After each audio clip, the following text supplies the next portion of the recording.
क्या है ये अक्षत?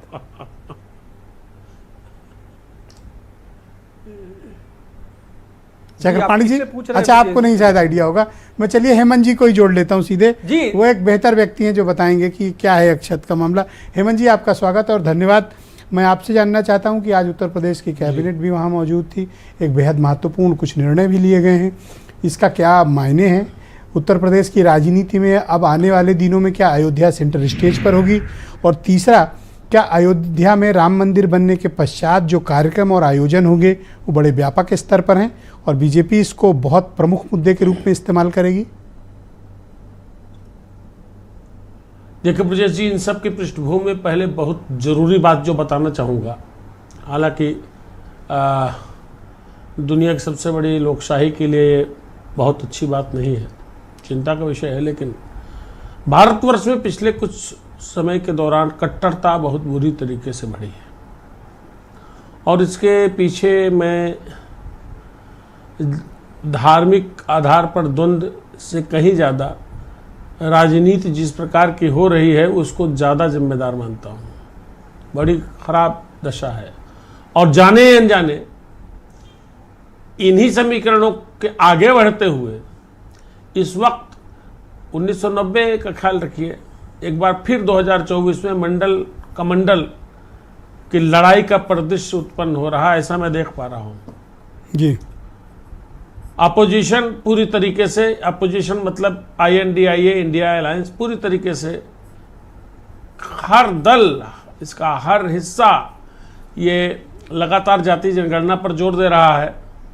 बिहार में जो हो रहा आप देख रहे हैं, मैं ये नहीं मानता हूं कि जाति जनगणना में जो OBC सर्वोच्च है, सर्वाधिक है, उसका सपोर्ट समग्र रूप से अपोजिशन के पास है। भारतीय जनता पार्टी का बहुत कई इलाकों में बड़ा समर्थन है, लेकिन अपोजिशन द्वारा जाति जनगणना की लगातार मांग और एक ऐसे प्लेटफॉर्म तक 2024 की लड़ाई ले जाने की कोशिश करने के सामने जाने अनजाने जी। ये जो कमंडल यानी राम मंदिर यानी धार्मिक आधार पर जो कुछ होता है उसकी एक पृष्ठभूमि तैयार हो रही है।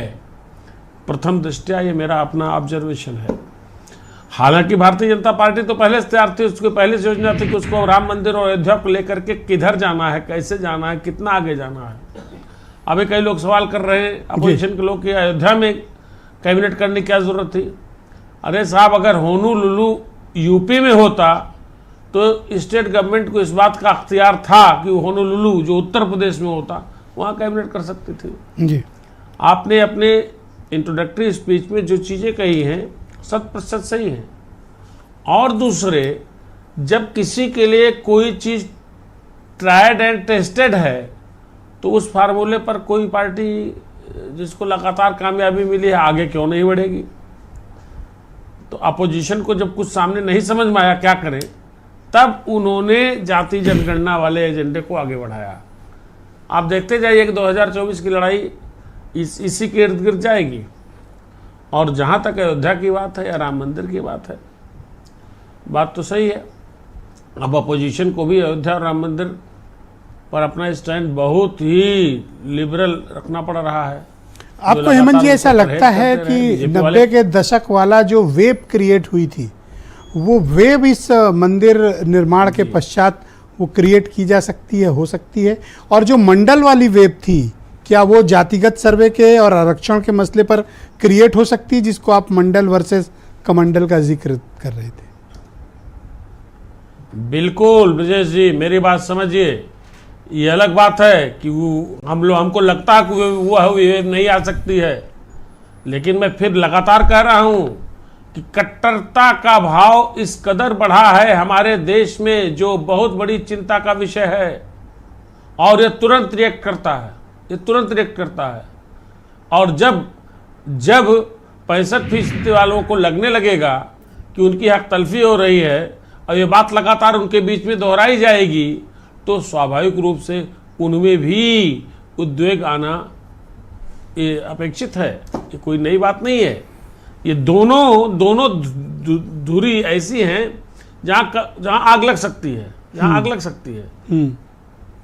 अब और शायद यही वजह है कि सब कुछ करने के बावजूद जब से जाति जनगणना का ये जिन बाहर आया है बोतल से, तब से भारतीय जनता पार्टी की ये आज बिहार में जो एक नहीं। सामाजिक और राजनीतिक फैसला हुआ है हेमंत जी, 75% आरक्षण विधानसभा से पास हो गया, बीजेपी ने भी इसको सपोर्ट किया, यानी जातिगत सर्वे, उसके बाद रिजर्वेशन पॉलिसी का बदलना, ये सामान्य घटनाक्रम नहीं है, ये एक असामान्य घटनाक्रम है।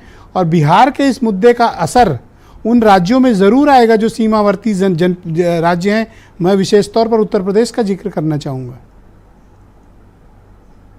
मैं आपसे ब्रजेश जी यही तो कह रहा हूँ, ये उद्वेग जो है ये बढ़ेगा आगे, इसी और ये बहुत सुनियोजित तरीके से चीज़ें चल रही हैं। आखिर नीतीश कुमार ने ही क्यों इनिशिएट किया सारी चीज़ों को इकट्ठा करने का, पोजीशन को इकट्ठा करने का?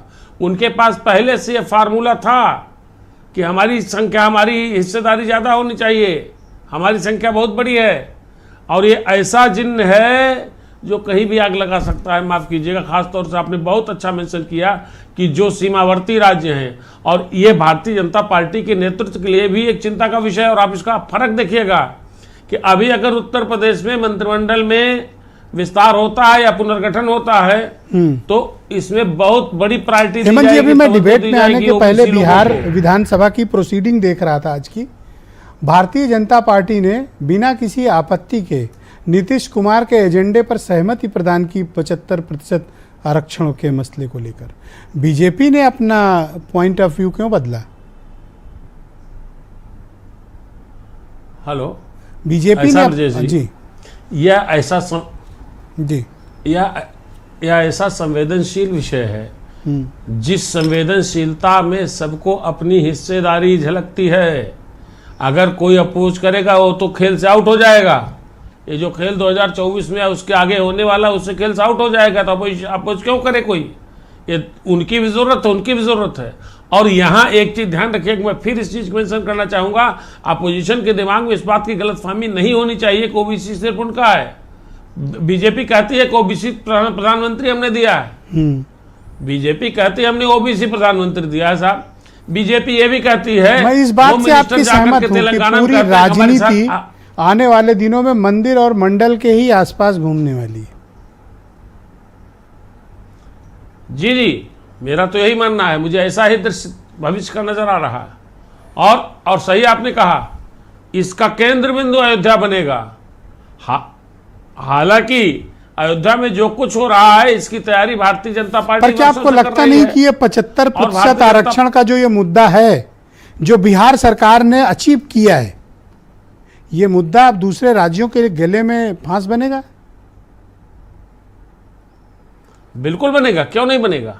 आप देखिए, मुझे ध्यान रखिए, कांशीराम का छोटा एक बार खाली याद दिलाना चाहूँगा।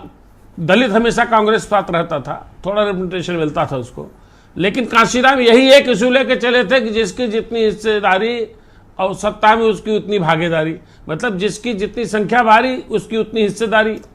और उत्तर प्रदेश में 4 बार बसपा की सरकार बनी, जैसे बनी, ध्यान रखिएगा।